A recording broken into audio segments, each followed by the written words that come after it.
નમસ્કાર પ્યારા વિદ્યાર્થી મિત્રો, આપની YouTube ચેનલ જાત મહેનત જિંદાબાદમાં ફરી એકવાર આપનું હાર્દિક સ્વાગત છે મિત્રો, અંગ્રેજી ગ્રામર અને એમાં ખાસ કરીને કાળ રચના, એ કાળ રચના એના માળખાઓ જો આપણને વ્યવસ્થિત રીતે યાદ રહી જાય તો બાકીનું તમામ ગ્રામર મિત્રો તમે ઝડપથી શીખી શકશો. હવે ક્રિયાઓ જે છે વર્બ્સ એ ત્રણ પ્રકારના આપણે અત્યારે હાલ પૂરતા ધ્યાનમાં લઈએ કે વર્તમાનને લગતી કેટલીક ક્રિયાઓ હોય છે, કેટલીક ક્રિયાઓ એ ભૂતકાળની હોય છે અને કેટલીક ક્રિયાઓ ભવિષ્યકાળની હોય છે મિત્રો. આ ત્રણેય કાળને આપણે એક સાથે સમજવા છે, ત્રણેય બાબતોને આપણે એક સાથે સમજવા છે. સાદો વર્તમાન કાળ, સાદો ભૂતકાળ અને સાદો ભવિષ્યકાળ, ત્રણે ત્રણ સાદા કાળ.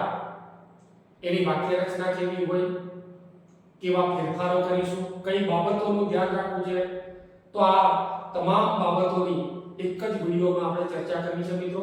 એક જ વિડિયોની અંદર ત્રણ કાળ એકી સાથે જે ક્યારેય તમે કોઈ જગ્યાએ નહીં જોયું હોય એ પ્રકારની સિસ્ટમથી યાદ રાખવાની કોશિશ કરો, એ પ્રકારની પદ્ધતિથી યાદ રાખો, સરળતાથી ત્રણે ત્રણ કાળના માળખાઓ યાદ રહી જશે મિત્રો. સરળ છે પણ વિડિયોને તમારે અંત સુધી જોવો પડશે.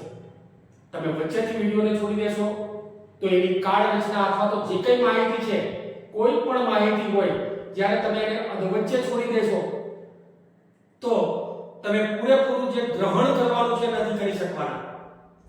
એટલા માટે તમારે એને અંત સુધી જોવો પડશે મિત્રો. એક એક શબ્દ ઉપર ભાર મૂકવાનો છે. જે પોઈન્ટ્સ તમારા અહીંયા લખાય છે એ પોઈન્ટ્સને તમારે નોટ કરી લેવાના છે અને ત્યારબાદ જ્યારે પણ કોઈ પરીક્ષા આપવામાં આવે ત્યારે એની અંદર એ નિયમોને લાગુ પાડો. એને તમે યાદ કરો કે ભાઈ આ પ્રકારનું વાક્ય છે તો એ આ જ કાળનું હોઈ શકે, એમાં આ જ પ્રકારનું વર્બ વાપરી શકીએ. તો એ જ રીતે આપણે વિડિયોનો અંત સુધી જોઈશું, તમામ બાબતોનું ધ્યાન રાખીશું મિત્રો. આવો વિડિયોની શરૂઆત કરીએ. વિડિયો ગમે તો એને લાઈક, શેર અને સબસ્ક્રાઇબ કરવાનું ભૂલવાનું નથી મિત્રો. તો વિડિયોની શરૂઆત કરીશું.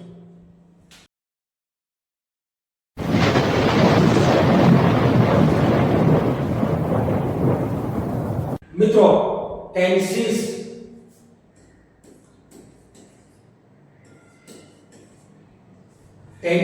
એટલે કાળ રચના. હવે ટેન્સ દરેક પ્રકારના કાળ આપણે જોવાના છે, પણ એમાં આપણે ત્રણે ત્રણ પ્રકારના સાદા કાળ જોવાના છે. ધી સિમ્પલ એટલે કે સાદા કાળ. ત્રણે ત્રણ પ્રકારના સાદા કાળની આજે ચર્ચા કરી છે મિત્રો. એક સાથે ત્રણે ત્રણ કાળને આપણે લઈ લેવા છે. અહીંયા આપણે જોઈએ છે કે જ્યારે સાદા કાળ ત્રણે ત્રણ લઈએ છીએ ત્યારે સૌપ્રથમ પહેલા આપણી પાસે હોય વર્તમાન કાળ. હવે વર્તમાન કાળને આપણે ધી સિમ્પલ પ્રેઝન્ટ ટેન્સ કહીએ છીએ. ધી સિમ્પલ પ્રેઝન્ટ ટેન્સ, સાદો વર્તમાન કાળ. ભૂતકાળ જે છે એને આપણે ધી સિમ્પલ પાસ્ટ ટેન્સ તરીકે ઓળખીએ છીએ, એટલે કે સાદો ભૂતકાળ. અને ભવિષ્યકાળ હોય તો એને આપણે ભવિષ્યકાળ, તો એને સિમ્પલ ફ્યુચર ટેન્સ તરીકે ઓળખીશું, સાદો ભવિષ્યકાળ. મિત્રો, અહીંયા આપણે જોઈએ છે કે વર્તમાન કાળ, ભૂતકાળ અને ભવિષ્યકાળ, અહીંયા ત્રણ બાબતો આપણને આપેલી છે. ભૂત, ભવિષ્ય અને વર્તમાન. ત્રણે ત્રણને આપણે એક સાથે સમજવા છે. પહેલી ક્રિયા છે હું દરરોજ વાંચું છું. આ પહેલી ક્રિયા છે મિત્રો, હું દરરોજ વાંચું છું. અહીંયા દરરોજ શબ્દ જે છે એ સાદો વર્તમાન કાળ સૂચવે છે. દરરોજ શબ્દ વાંચું છું એ તો ક્રિયા છે, હું એક કર્તા છે, પણ દરરોજ વાંચું છું. કર્મ અહીંયા આપણને નથી આપેલું, અકર્મક વાક્ય છે. હું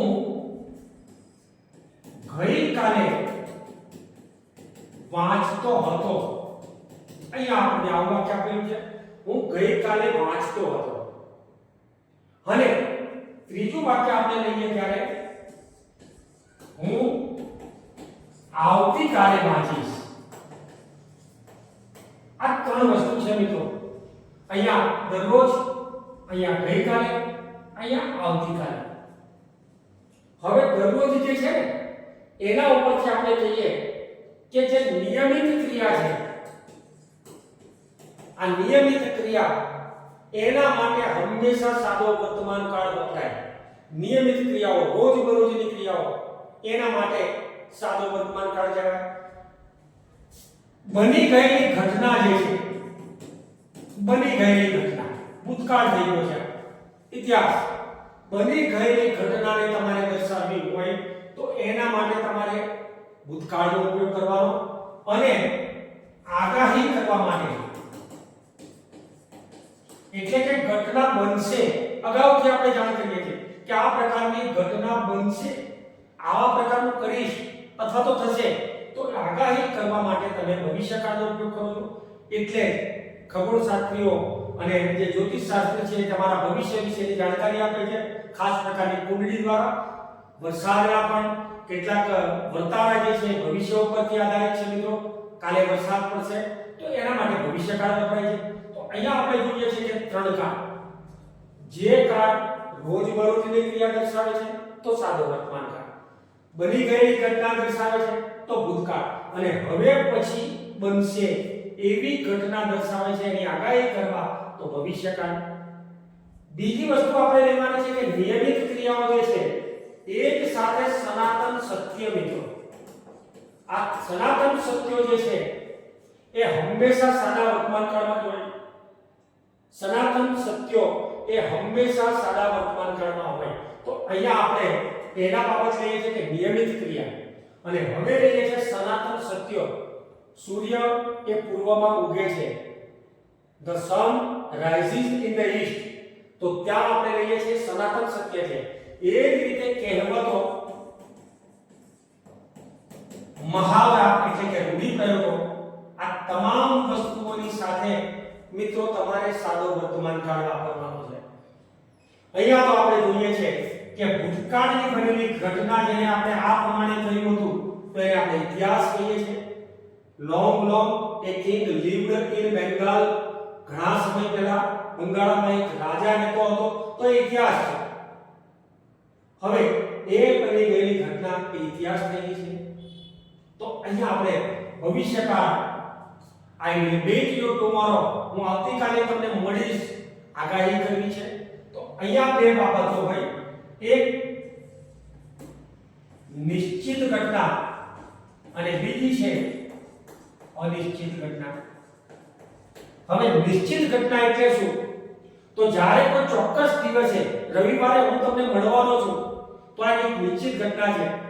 પણ કયા દિવસે વરસાદ પડશે, કયા દિવસે મહેમાન ઘરે આવશે, આવી ઘણી બધી બાબતો છે. ચોર ક્યારે ત્રાટકશે, વરસાદ ક્યારે પડશે, ભૂકંપ ક્યારે થશે, તો એ અનિશ્ચિત ઘટનાઓ છે, એની આગાહી નથી કરી શકાતી. તો પણ બનશે ખરા, બનશે.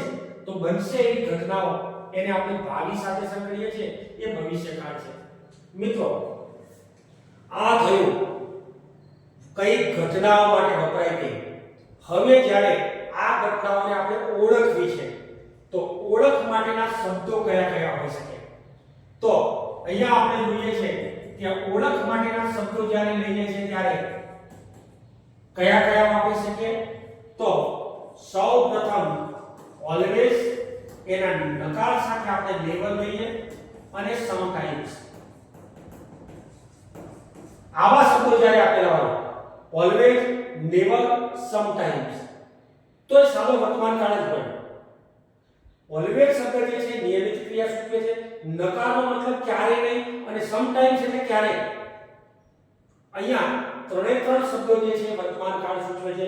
એ સિવાય એવરી શબ્દ હોય, every morning, every evening, every night, every Sunday, દરરોજ આ નિયમિત ક્રિયા સૂચવે છે.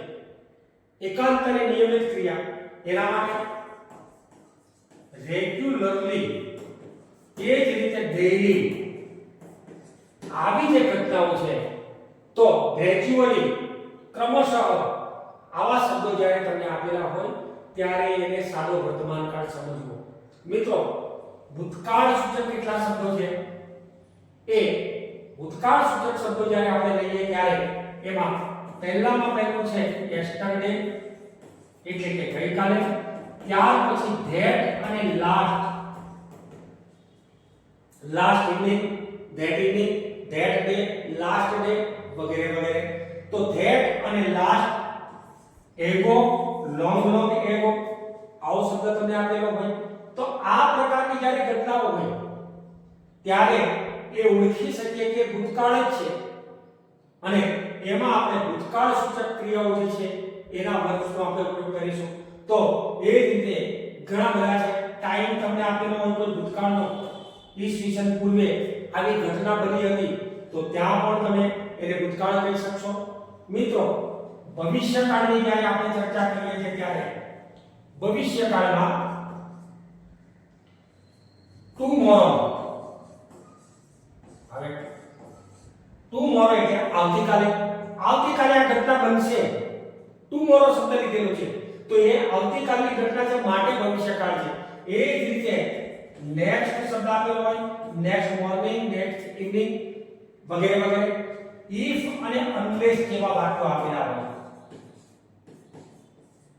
ઇફ અને અનલેસ સંયોજક તરીકે વપરાય છે, કનેક્ટિવ છે. If you work hard you will pass, જો તમે સખત મજૂરી કરશો તમે પાસ થશો. અનલેસ યુ વર્ક હાર્ડ, જો તમે મહેનત નહીં કરો યુ વિલ ફેલ, તો તમે નાપાસ થશો અથવા તો નિષ્ફળ થશો. તો અહીંયા ઇફ અને અનલેસ જેવા શબ્દો વપરાય છે મિત્રો. એમાં પણ ભવિષ્ય સૂચક ટાઈમ આપણને આપેલો હોય તો ત્યાં ટાઈમ વપરાય છે. ઓળખવાના શબ્દો એના ઉપરથી આપણને વાક્યની માહિતી મળશે. જ્યારે વાક્યમાં ઓળખવાના શબ્દો ન હોય તો એના આનુષંગિક જે કંઈ બાબતો છે એના ઉપરથી આપણે કાળની ઘટના મેળવીએ. દાખલા તરીકે તમે કોઈ ઘટનાનું વર્ણન કરો છો, ઘટના બની ગયેલી ઘટનાનું, તો વર્ણન કરશો ત્યારે એને ભૂતકાળમાં જ લખશો. મિત્રો ચાલુ ક્રિયાનું વર્ણન કરો ત્યારે એને વર્તમાન કાળમાં જ લખશો. હવે જ્યારે તમારો જન્મદિવસ ઉજવવાનો છે કે કોઈ ઉજવણી કરવાની છે એના માટે તમે ઇન્વિટેશન આપો છો તો એ ભવિષ્યકાળમાં જ હશે. આ તમારે તમારી જાતે નક્કી કરવાનું છે મિત્રો કે કયો કાળ છે, કઈ ઘટના ઉપર આધાર રાખે છે. જે ઘટના ઉપર આધાર રાખે છે એ પ્રમાણે તમારે કાળ નક્કી કરવાનો છે જ્યારે ઓળખવાના શબ્દો ના આપેલા હોય ત્યારે. હવે મિત્રો અહીંયા આપણે આટલે સુધી જોઈએ છે કે ક્યારે વપરાય, એના ઓળખવાના શબ્દો કયા કયા છે. આ બે બાબતોનું ખાસ ધ્યાન રાખીએ છીએ. હવે નેક્સ્ટ મુદ્દાની અંદર આપણે જ્યારે જોઈએ ત્યારે ટુ બી ના હવે ટુ બી એનો મતલબ થાય છે હોવું અથવા થવું. ટુ બી નો અર્થ થાય છે હોવું અથવા થવું. તો અહીંયા આપણે વર્તમાન કાળ જ્યારે આપેલું હોય, જ્યારે કોઈ ક્રિયા ના આપેલી હોય અને અત્યારે બન્યું છે કે હું છું. હવે હું શું છું એ તમારી વાક્યમાં આઈ એમ શબ્દ બોલીએ છીએ આપણે. એ જ રીતે તે છે તો હી ઇઝ શબ્દ બોલીએ છીએ તો ત્યાં આપણે ઇઝ, એમ અને આ ત્રણ શબ્દોનો ઉપયોગ કરીએ છીએ મિત્રો. I am, we are, you are, he she it અને they are. તો અહીંયા હી સી અને ઇટ અથવા તો કોઈ પણ એકવચન નામ સાથે ઇઝ આવે છે. આઈ ની સાથે એમ વપરાય છે અને યુ વી ધે અથવા તો બહુવચન સાથે આર વપરાય છે મિત્રો. અને ટુ બી ના રૂપ કહેવાય છે. જ્યારે કોઈ ક્રિયા નથી આપેલી ત્યારે સાદા વર્તમાન કાળમાં ટુ બી ના રૂપ તરીકે ઇઝ, એમ અને આર વાપરવાનું છે મિત્રો. એ જ રીતે સાદા ભૂતકાળમાં, તો સાદા ભૂતકાળમાં એકવચન માટે વોઝ વાપરીશું અને બહુવચન માટે વેર વાપરીશું. એકવચન માટે was, I was, he was. એ જ રીતે બહુવચન યુ વેર, ધે વેર, વી વેર વગેરે વગેરે. તો એકવચન સાથે તમારે ટુ બી ના રૂપ તરીકે વોઝ લેવાનું છે અને બહુવચનની અંદર વેર લેવાનું છે. અહીંયા ભવિષ્યકાળમાં આઈ અને વી કરતા હોય ત્યારે તમારે શેલ બી શબ્દ લેવાનો છે. Shall be, we shall be. અને અન્ય કરતા આપેલા હોય તો એની સાથે આપણે will be શબ્દ વાપરવાનો છે. અહીંયાથી આપણા વાક્યો શરૂ થાય છે મિત્રો. કેવી રીતે? તો પહેલું વાક્ય છે કે I am a teacher. હું એક શિક્ષક છું. I am a teacher. અત્યારે હાલ છું, વર્તમાન કાળ છે. તો એની સાથે આપણે I am વાપરીએ છીએ. I ની સાથે am વપરાય છે. Rameshbhai is a farmer. Rameshbhai ખેડૂત છે. તો રમેશભાઈ is a farmer. અહીંયા એની સાથે તમારે is વાપરવાનું છે. they are farmers. તેઓ ખેડૂતો છે. તો એની સાથે તમે are વાપરશો. મિત્રો, તેઓ ખેડૂતો છે, રમેશભાઈ એક ખેડૂત છે અને હું એક ટીચર છું. is, am અને are નો ઉપયોગ આપણે આ રીતે કરીએ છીએ. અહીંયા આપણે જોઈએ ત્યારે એક વચનમાં I was a school boy. હું એક શાળાનો વિદ્યાર્થી હતો ભૂતકાળમાં, અત્યારે નથી. તો I was a school boy. એ જ રીતે they were at home yesterday. They were at home yesterday. ગઈકાલે તે લોકો ઘેર હતા. અહીંયા એક વચનની સાથે was લીધું છે, બહુવચનની સાથે were વાપરવાનું છે. તો to be ના રૂપ તરીકે ભૂતકાળ માટે was અને were વપરાય. ભવિષ્યકાળ માટે I shall be at home.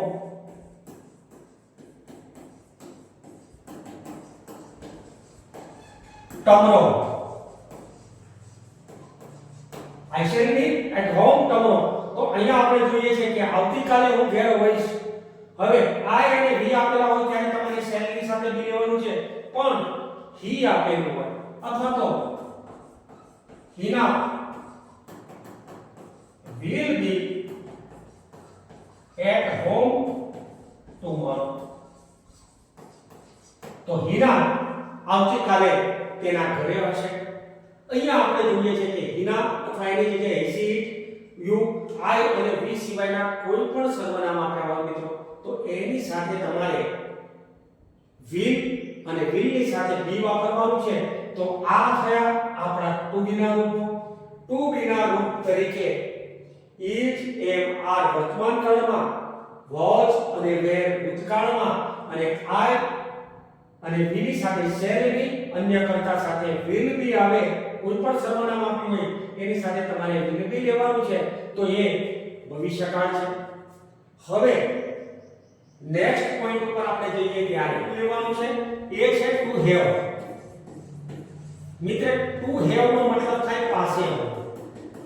to be એટલે હોવું અથવા થવું, પણ to have એટલે પાસે હોવું. અહીંયા એક નાનકડી બાબત તમે યાદ રાખી લો. અંગ્રેજીમાં એક વચન અને બહુવચન, એમાં પ્રથમ પુરુષ હોય, બીજો પુરુષ હોય અને ત્રીજો પુરુષ હોય મિત્રો. એની સાથે સાથે અહીંયા આપણે ત્રણ લેવાના છે. હવે આ શું છે? પ્રથમ પુરુષ.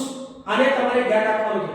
જ્યારે પણ હવે જે ચર્ચા કરીશું એ આના આધારે થશે. પ્રથમ પુરુષ એટલે જ્યારે હું પોતે મારા વિશે એકલો બડબડતો હોઉં, વાત કરતો હોઉં, ત્યારે હું મારા વિશેની વાત કરું છું માટે I વાપરીશું. પહેલો પુરુષ છે અને એક વચન છે. હવે અહીંયા બેઠેલા વિદ્યાર્થીઓ એમની બધાની સાથે વાત કરીએ ત્યારે we શબ્દ બોલીશું. તો એના માટે વાપરીશું આપણે we. બહુવચન માટે we વપરાશે. એક વચનમાં પ્રથમ પુરુષ એક વચન I છે, પણ આપણે બધા અમે, તો એના માટે આપણે we વાપરીએ. બીજો પુરુષ એક વચન you એટલે કોઈ એક વ્યક્તિ છે. જો કે અંગ્રેજીમાં આપણે તું નથી બોલતા કોઈને, તમે જ બોલીશું. બંને માટે you વપરાય છે. પણ અહીંયા આપણે તું બોલીએ છીએ. એના માટે એક જૂના પુસ્તકો જ્યારે લો અથવા તો કવિતા લો ત્યારે thou શબ્દ વાપરેલો હોય છે. thou art એટલે કે તું છે. thou art તું છે. ભગવાન માટે અથવા તો ઈશ્વરની પ્રાર્થના કરવા માટે આવો શબ્દ વપરાય છે, પણ આપણે અહીંયા તું શબ્દ કોઈને નથી બોલવાનો, કારણ કે ડિસિપ્લિન એક સિસ્ટમેટિક ભાષા તરીકે આપણે તમે શબ્દ જ બોલીશું, એક વચનમાં પણ તમે છો એવું બોલીએ છીએ મિત્રો. તો યુ એનો મતલબ તું, અને ફરીથી પાછું યુ એ તમે. એક વચન અને બહુવચન બંને માટે યુ વપરાય. કોઈ એક વ્યક્તિને કહો કે તું ભાઈ તોફાની છોકરો છે, અને બહુવચન કહો તમે તોફાની છો, તો બહુવચન માટે તમે. બંને માટે યુ વપરાય છે. હવે ત્રીજો પુરુષ, જ્યારે પુરુષવાચક સર્વનામ લેવું હોય ત્યારે હી લઈશું, સ્ત્રીવાચક સર્વનામ લેવું હોય ત્યારે સી લઈશું, અને નાન્યતર જાતિવાચક હોય ત્યારે ઈટ નો ઉપયોગ કરીશું. એટલે કે પુરુષ અને સ્ત્રી સિવાયની કોઈ પણ સજીવ કે નિર્જીવ વસ્તુ એની સાથે તમારે ઈટ વાપરવાનું છે મિત્રો. અને અહીંયા એના તમામના બહુવચન તરીકે આપણે શું લઈએ? દે. દે એટલે તેઓ. હવે અહીંયા આને આપણે લખવાનું છે. ત્રીજો પુરુષ એક વચન, એટલે કે હી સી ઈટ અથવા હીની જગ્યાએ હિનેશ આપ્યું હોય, સીની જગ્યાએ શીલા અથવા કોઈ પણ નામ આપેલું હોય, ઈટ આપ્યું છે એની જગ્યાએ આ ડોગ એટલે કે સજીવ છે, અથવા તો આ ચેટ નિર્જીવ છે, કોઈ પણ આપ્યું હોય. હી સી ઈટ અથવા એની જગ્યાએ કોઈ પણ નામ, એક વચન નામ હોવું જોઈએ. અહીંયા એક જ વ્યક્તિ હોવી જોઈએ, અહીંયા પણ એક જ વ્યક્તિ છે, અહીંયા પણ એક જ પશુ અથવા તો વસ્તુ છે, તો ત્રીજો પુરુષ એક વચન કહેવાય છે. બહુવચન હોય અથવા તો બે નામ હોય ત્યારે આપણે આ પ્રોસેસ કરીશું. અહીંયાથી આપણે ત્રીજો પુરુષ એક વચન પકડવાનું છે મિત્રો. તો આના ઉપરથી ત્રીજો પુરુષ એક વચન આપણે લઈએ ત્યારે અહીંયા જોઈએ છે કે ટુ હેવ ના રૂપ માટે ત્રીજા પુરુષ એક વચન માટે હેઝ વપરાય છે, અને અન્ય કર્તા સાથે હેવ વપરાય છે. ત્રીજા પુરુષ એક વચન માટે હેઝ અને અન્ય કર્તા સાથે હેવ, આ ધ્યાન રાખવાનું છે આપણે. હવે હી ખાલી જગ્યાએ પેન અને ધે ખાલી જગ્યા અપેન. અહીંયા બંનેમાં ધે ખાલી જગ્યા પેન્સ બહુવચન લખીશું. હવે હી જે છે ત્રીજો પુરુષ એક વચન, તો હી ની સાથે આપણે હેઝ વાપરવાનું છે. તો અહીંયા હી હેઝ એ પેન, અને જ્યારે બહુવચન આપેલું હોય ત્યારે એની સાથે તમારે હેવ વાપરવાનું છે. એટલે કે ત્રીજો પુરુષ એક વચન, માત્ર ત્રીજો પુરુષ, બાકીના એક વચન નથી, તું માટે નથી, આઈ માટે નથી, માત્ર ને માત્ર ત્રીજી વ્યક્તિ. આપણે આપણા સિવાય કોઈ ત્રીજી વ્યક્તિ વિશે વાત કરીએ તો એને ત્રીજો પુરુષ. પછી પુરુષ જાતિ હોય તો હી, નાન્યતર જાતિ હોય તો હી, અને સ્ત્રી જાતિ હોય તો આપણે એને હી તરીકે સી તરીકે ઓળખીએ છીએ. તો એ તમામના માટે તમારે હેઝ વાપરવાનું. એટલે કે હી હેઝ, તેની પાસે પેન છે અને તેઓની પાસે પેનો છે બહુવચનમાં. હવે અહીંયા ભૂતકાળ જે આપેલો છે એ ભૂતકાળમાં મિત્રો તમામ સર્વનામ કે કર્તા સાથે હેડ વાપરવાનું છે. તો અહીંયા આપણે હેડ નો ઉપયોગ કરીશું. જ્યારે ભૂતકાળ સૂચક ક્રિયા આપેલી હોય તો હેડના ભૂતકાળ તરીકે તમારે હેડ વાપરવાનું છે. They had a big farm. તેમની પાસે એક મોટું ખેતર હતું. એ કુટુંબ જે છે, ફેમિલી છે, તેમની પાસે એક મોટું વિશાળકાય ખેતર હતું. તો અહીંયા આપણે જોઈએ છે કે તેની સાથે, આઈની સાથે, વીની સાથે કોઈ પણ તમને કરતા આપેલું હોય એની સાથે તમારે હેડ વાપરવાનું છે. નેક્સ્ટ આપણે જ્યારે જોઈએ ત્યારે ભવિષ્ય સૂચક ઘટના આપેલી હોય તો ભવિષ્ય સૂચક ઘટનાની સાથે આઈ, શેર,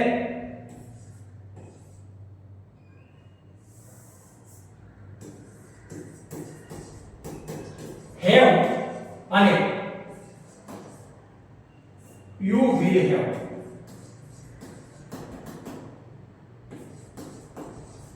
અહીંયા આઈ અને વી ની સાથે શેર લઈશું એની સાથે હેવ નું રૂપ મૂકવાનું છે મિત્રો અને યુ અથવા તો અન્ય કોઈ પણ બાકીના કરતા કે સર્વનામ અથવા નામ આપેલું હોય તો તેની સાથે તમારે will લખીને એમ લખવાનું I will have a pen મારી પાસે એક પેન હશે તો I shall have a new car મારી પાસે એક નવી ગાડી હશે તો હશે એ ભવિષ્યકાળ છે અહીંયા you will have a book તમારી પાસે એક ચોપડી હશે કાલે હું તમને આ વાંચવા માટે આપીશ એ પુસ્તક હશે તો હશે શબ્દ જે છે એ ભવિષ્ય સૂચક છે shall ની સાથે અને will ની સાથે have નું મૂળ રૂપ વપરાય છે મિત્રો તો to have ના રૂપ તરીકે સાદા વર્તમાનકાળ સાદા ભૂતકાળ અને સાદા ભવિષ્યકાળની આ રચનાઓ ધ્યાન રાખીશું એમાં ખાસ કરીને ત્રીજો પુરુષ એકવચન જ્યારે આપેલો હોય ત્રીજા પુરુષ એકવચન સાથે has અને અન્ય સાથે have વપરાય છે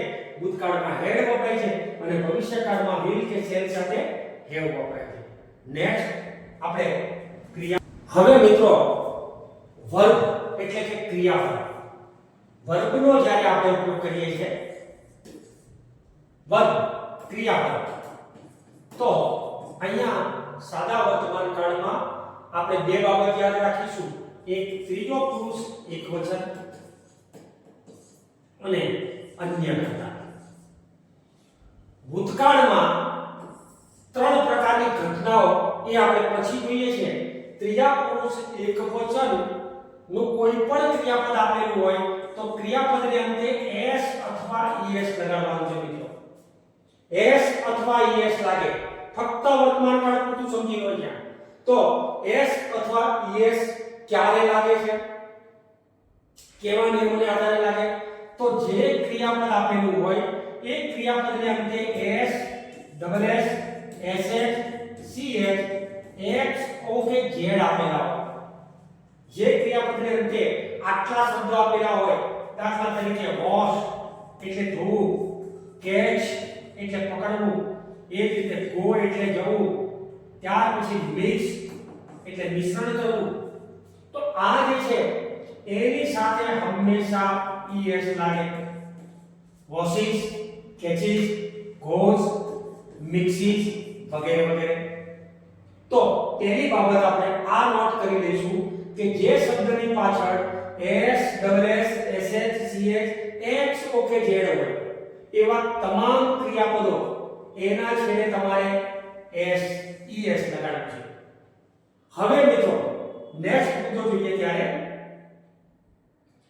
જે ક્રિયાપદને છેડે y હોય જે ક્રિયાપદને છેડે y હોય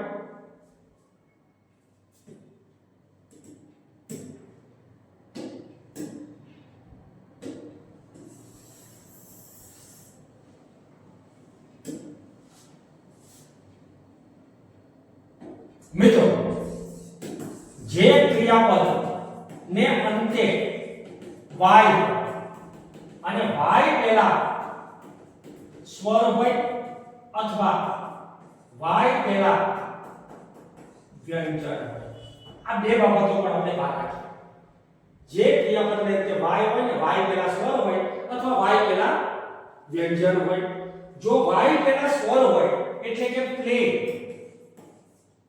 અહીંયા આપણે જોઈએ છે કે y ની પહેલા સ્વર છે એ રીતે ચૂકવણી કરવી પે તો એમાં પણ y ની પહેલા સ્વર છે તો માત્ર s લગાડો એટલે કે પ્લેઝ અહીંયા પ્લેઝ વગેરે ત્રીજા પુરુષ એકવચન સાથે જ વાત કરીએ છીએ મિત્રો આપણે ત્રીજો પુરુષ એકવચન આપેલો હોય તો જ s અથવા s લાગે એટલે પહેલો પોઈન્ટ તો તમારે લખ્યો છે એના પેટા મુદ્દામાં જેના ક્રિયાપદને અંતે y હોય y ના પહેલા સ્વર હોય તો માત્ર s લગાડો પણ જેની અંતમાં y હોય અને y પહેલા તરત જ વ્યંજન હોય કેટલાય શબ્દો એવા છે ક્રાય એ રીતે તળી રાખવું એટલે કે ફ્રાય ઉડાડવું ફ્રાય એટલે તળવું વગેરે વગેરે આવા શબ્દો જ્યારે આપેલા છે એની આગળ વ્યંજન છે l વ્યંજન છે r વ્યંજન છે l r વગેરે વગેરે તો અહીંયા જ્યારે આવા શબ્દો આપેલા હોય આવા વર્બ્સ આપેલા હોય ત્યારે રિપ્લાય શબ્દ લઈશું અહીંયા રાઈટ શબ્દ લઈશું અહીંયા ફ્લાઇટ શબ્દ લઈશું અને અહીંયા આપણે ફ્રાઈઝ એટલે તળે છે તો અહીંયા તમામ બાબતો બે વાય વાળા શબ્દો જે છે તમારે જોવાના છે ક્રિયાપદો કે જેની આગળ સ્વર હોય વાય પહેલા અને જેમાં વાય પહેલા વ્યંજન હોય તો ત્યાં તમારે ક્રિયાપદમાં es અથવા s આ રીતે લગાડવાનું છે મિત્રો. હવે કેટલાક શબ્દો આપેલા હોય છે કે જેની પૂર્વે મિત્રો જેના અંતમાં માત્ર ઈ આપેલો હોય છે. જે ક્રિયાપદના અંતમાં ઈ આપેલો હોય માત્ર ઈ જ આપેલો હોય તો ઈ આપેલો હોય ને ત્યારે તમારે ફક્ત s લગાડી દેવાનો. જેવી રીતે કે give તો gives, write તો writes, love તો loves. જેની પાછળ ઈ છે માત્ર ઈ છે તો ફક્ત શું લગાડી દો s લગાડી દો. એટલે કે અન્ય ક્રિયાપદ અન્ય જ્યારે કરતા તમને આપેલા હોય ત્યારે ક્રિયાપદનું મૂળ રૂપ વાપરવું. ત્યારે ક્રિયાપદનું મૂળ રૂપ વાપરવું. જેવી રીતે કે he ખાલી જગ્યા ટુ સ્કૂલ, they ખાલી જગ્યા ટુ સ્કૂલ. બંનેમાં આપણને ગો આપેલું છે. ખાલી જગ્યામાં આપણી પાસે બંનેમાં ગો છે. અહીંયા ડેશ જ્યાં કરેલું છે ત્યાં he ત્રીજો પુરુષ એકવચન છે તો ગો ની સાથે es લગાડો એટલે કે goes. પણ they ની સાથે ક્રિયાપદનું મૂળ રૂપ લાગશે મિત્રો. અહીંયા તે શાળાએ જાય છે અને તેઓ શાળાએ જાય છે તો બંનેમાં ક્રિયાપદમાં ફેરફાર છે મિત્રો. આ ખાસ નોટ કરવાનું છે. આને ધ્યાનમાં રાખવાનું છે કે ત્રીજો પુરુષ એકવચન હોય તો જેટલા પણ નિયમ તમને બતાય એ નિયમના આધારે s અથવા es લગાડવાનો અને બાકીના બધામાં ક્રિયાપદનું મૂળ રૂપ વાપરવાનું છે. અહીંયા આપણે જોઈએ છે મિત્રો ભૂતકાળ. તો ભૂતકાળની જ્યારે આપણે ચર્ચા કરીએ છીએ ત્યારે ત્રણ પ્રકારના રૂપો વાપરવાના છે. એક નિયમિત રૂપ, એક અનિયમિત રૂપ અને એના એ જ રૂપો. હવે નિયમિત ભૂતકાળમાં જે વર્ગ છે એના નિયમિત તો નિયમિત રૂપ જે આપેલા છે એના અંતમાં તમારે ડી અથવા ઈડી લગાડવાના છે. ચોક્કસ નિયમો જે હમણાં આપણે એ રીતે ડી અથવા ઈડી લગાડવાના. દાખલા તરીકે તમને પ્લે આપ્યું છે તો ત્યાં પ્લેડ કરીશું રમતા હતા. વિઝિટ આપ્યું છે તો ત્યાં તમે વિઝિટેડ લખશો, મુલાકાત લીધી હતી વગેરે. અનિયમિત રૂપ અનિયમિત રૂપમાં મિત્રો તમારે આખો સ્પેલિંગ બદલવાનો છે. જેવી રીતે કે ગો આપેલું હોય તો એના ભૂતકાળ તરીકે વેટ વપરાય. બાય એટલે કે ખરીદવું આપ્યું હોય તો એના ભૂતકાળ તરીકે બોટ વપરાય. મિત્રો આ પ્રકારના રૂપો જે છે કેટલાક રૂપો હું ડિસ્ક્રિપ્શન લિંકની અંદર એક પેજમાં મૂકી દઈશ એ તમે જોઈ શકશો મિત્રો. તો આ પ્રકારના રૂપો એ તમારે ધ્યાનમાં રાખવાના છે. એના એ જ રૂપો કેટલાક રૂપો જે છે એના એ જ વપરાય છે. કટ એટલે કાપવું તો એની સાથે કોઈ પ્રક્રિયા નથી. કટ અહીંયા ધ્યાન રાખજો મિત્રો. ત્રીજો પુરુષ એકવચન હોય ત્યારે કટ્સ થાય છે. કેટલાક વિદ્યાર્થીઓ આ ભૂલ કરે છે કે જ્યારે સાદા વર્તમાન કાળમાં આપેલું હોય ત્યારે તો તમારે એને s લગાડવાનું જ છે. કટ તો કટ્સ સાદા વર્તમાન કાળમાં હોય તો s લગાડો. પણ સાદા ભૂતકાળમાં જ્યારે આપેલું હોય ત્યારે કટનું કટસ થાય છે. એનું ભૂતકૃદંત પણ કટ થાય છે. પાસ્ટ પાર્ટિસિપેટ તો અહીંયા કટ કટ એ રીતે મૂકવું પુટ તો એનો મતલબ થાય પુટ. શટ એટલે બંધ કરવું, શટ ડાઉન તો એમાં પણ તમારે શટેડ શબ્દ નથી કરવાનો તો કોઈ શબ્દ નથી બોલવાનો. શટ એટલે શટ. એવું છે કે રીડ શબ્દ છે. રીડ એટલે વાંચવું તો પણ એ એનું એટલે કાઢ. આટલા આવા ક્રિયાપદો જે છે ને મિત્રો એના એ વપરાય છે. તો અહીંયા ભૂતકાળ માટે ત્રણ ક્રિયાપદો યાદ રાખશો. એક નિયમિત ક્રિયાપદ, બીજું છે અનિયમિત ક્રિયાપદ અને ત્રીજા નંબરનું છે એના એ ક્રિયાપદ. હવે આપણે લઈએ છીએ ભવિષ્યકાળ. તો મિત્રો ભવિષ્યકાળની અંદર જ્યારે આપણે જોઈએ ત્યારે ભવિષ્યકાળમાં તો એકદમ સીધું અને શોર્ટ will અથવા shall આપેલું હોય એની સાથે ક્રિયાપદનું મૂળ રૂપ. will અને shall ની સાથે ક્રિયાપદનું મૂળ રૂપ. હવે અહીંયા ભૂતકાળ અને ભવિષ્યકાળ બંનેના ઉદાહરણો આપણે સાથે જોઈએ ત્યારે he ખાલી જગ્યા ટુ સ્કૂલ, સ્કૂલ yesterday અને he ખાલી જગ્યા to school tomorrow. હવે અહીંયા yesterday અને tomorrow આપેલું છે. yesterday છે એટલે ગઈકાલે, તો go નું રૂપ જ્યારે આપણે મૂકીએ ત્યારે અહીંયા તમારે went લખવાનું છે. he went to school yesterday. અને જ્યારે અહીંયા tomorrow આપ્યું છે આવતીકાલે છે, તો he will go. will ની સાથે ક્રિયાપદનું મોટું. મિત્રો આ ત્રણ બાબતો વર્બ માટે ખાસ યાદ રાખજો. વર્તમાન કાળમાં, ભૂતકાળમાં અને ભવિષ્યકાળમાં આ પ્રકારે તમારે ક્રિયાપદના યોગ્ય રૂપ મૂકવાના છે મિત્રો. નેક્સ્ટ આપણે જોઈએ છે પ્રશ્નાર્થ વાક્ય. તો પ્રશ્નાર્થ કેવી રીતે બનાવવો ત્રણ કાળમાં અને નકાર કેવી રીતે બનાવવો ત્રણ કાળની અંદર આપણે જોઈશું. ત્રણ વાક્યો આપણને આપેલા છે. he goes to school. આપણે એવી રીતે yesterday અહીંયા નથી લખેલું, સમજીએ છે ખાલી વર્તમાન કાળમાં છે. એ જ રીતે અહીંયા આપેલું છે he went to school અને અહીંયા આપેલું છે he will go to school. હવે આના ત્રણેય કાળ પ્રમાણે આપણે પ્રશ્નાર્થ બનાવવું છે. તો પ્રશ્નાર્થ બનાવવા માટે જ્યારે પણ તમને goes આપેલું હોય, es લાગેલો હોય, ત્યારે તમારે સહાયકારક ક્રિયાપદ તરીકે does નો ઉપયોગ કરવાનો છે મિત્રો. અને એવું ને એવું વાક્ય આપણે બીજું લઈએ કે they go to school. તો અહીંયા ક્રિયાપદનું મૂળ રૂપ આપેલું હોય ત્યારે સહાયકારક ક્રિયાપદ તરીકે do વાપરવાનું છે. એટલે પોઈન્ટ નોટ કરી લેજો મિત્રો કે જ્યારે ત્રીજો પુરુષ એકવચન આપ્યું હોય એનું પ્રશ્નાર્થ કરવા માટે સહાયકારક ક્રિયાપદ does વપરાય છે અને અન્ય કાળ આપેલો અન્ય કરતા હોય ત્યારે do વપરાય છે. ક્રિયાપદનું મૂળ રૂપ આપ્યું હોય ત્યારે do વપરાય છે. હવે does કર્તા તરીકે he ક્રિયાપદનું મૂળ રૂપ લેવાનું છે. ગો હંમેશા ક્રિયાપદમાં સહાયકારક ક્રિયાપદ આપેલું હોય તો મૂળ રૂપ જ આવે. પછી કોઈ પણ પ્રકારનું સહાયકારક ક્રિયાપદ can હોય, would, should, could, કોઈ પણ પ્રકારનું સહાયકારક ક્રિયાપદની સાથે એક્ટિવ વોઇસમાં ક્રિયાપદનું મૂળ રૂપ આવે. એક્ટિવ વોઇસ પૂરતું યાદ રાખીશું મિત્રો. તો અહીંયા does he go to school અને આપણો જે સિમ્બોલ છે એ પ્રશ્નાર્થ મૂકી દઈશું. એ રીતે do they go to school એનો પણ સિમ્બોલ મૂકી દઈશું. અહીંયા went ભૂતકાળ છે, તો ત્યાં જ્યારે પણ ભૂતકાળ સૂચક ક્રિયાપદ આપેલું હોય ત્યારે એનો પ્રશ્નાર્થ બનાવવા માટે did નો ઉપયોગ કરીશું મિત્રો. તો અહીંયા did he. હવે અહીંયા તો કોઈ જ લખવાનું છે. ક્રિયાપદનું મૂળ રૂપ કોઈ પણ સહાયકારક ક્રિયાપદ, did પણ સહાયકારક ક્રિયાપદ છે, તો did he go to school.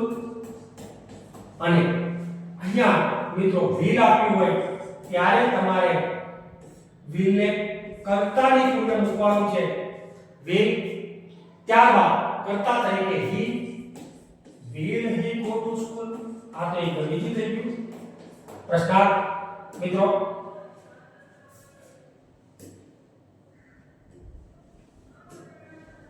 અહીંયા આપણે જોઈએ છે કે will he go to school અને સ્કૂલ પછી તમારે પ્રશ્નાર્થનો સિમ્બોલ લેવાનો છે મિત્રો. હવે જ્યારે નકાર વાક્ય કરીએ, સદા વર્તમાન કાળમાં નકાર કરીએ, તો જેમાં s અથવા s છે ત્યાં doesn't લેવાનું, જેમાં s અથવા s નથી ત્યાં don't લેવાનું છે. પહેલા વાક્યમાં he goes to school, તો ત્યાં નકાર વાક્યમાં he doesn't અથવા તો ટૂંકમાં આપણે ફૂલ ફોર્મ લખીએ ત્યારે does not શબ્દ લખી શકો. he doesn't go ક્રિયાપદનું મૂળ રૂપ he doesn't go to school. આ એનો નકાર વાક્ય છે મિત્રો. એ જ રીતે they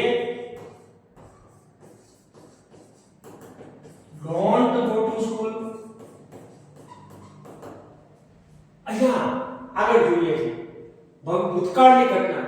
ભૂતકાળની ઘટનામાં he didn't go to school. તેઓ શાળાએ નહીં ગયા હતા. તો ન ગયા હતા, ગયા ન હતા એના માટે આપણે didn't go to school વાપરીશું. અને જ્યારે નકાર વાક્યમાં will આપ્યું હોય તો એના શોર્ટ ફોર્મ તરીકે won't અને shall આપ્યું હોય તો શાંત શબ્દનો આપણે ઉપયોગ કરવાનો છે મિત્રો. તો અહીંયા આપણે won't વાપરીશું અથવા શાંત વાપરીશું. તો આપણને તો will આપ્યું છે તો he won't go to school. નકાર વાક્ય જ્યારે કહીએ ત્યારે he won't go to school. તો આ પ્રકારે જેટલી પણ ક્રિયાઓ છે ત્રણ કાળને એક સાથે મિત્રો તમારે લેવાના છે. હવે જ્યારે પણ આપણે આના કાળ વિશેના ત્રણેય કાળ વિશેના ઉદાહરણો લઈશું તો ત્રણેય કાળ વિશેના ઉદાહરણો માટે એક સાથે પ્રોસેસ આવે એનું પ્રશ્નાર્થ, એનું નકાર્થ વગેરે વગેરે એ પ્રકારના વાક્યોની આપણે અગાઉના વિડિયોમાં ચર્ચા કરીશું મિત્રો. તો આ રીતે સરળતાથી તમે કાળને યાદ રાખી શકો છો. મિત્રો વિડિયો ગમ્યો હોય તો એને લાઈક, શેર અને સબસ્ક્રાઇબ કરવાનું ના ભૂલતા. આવા અનેક વિડિયો સાથે આપણે મળીશું. ગ્રામરના મુદ્દાઓ, અનેક મુદ્દાઓ સરળ ભાષાની અંદર એ મળીશું.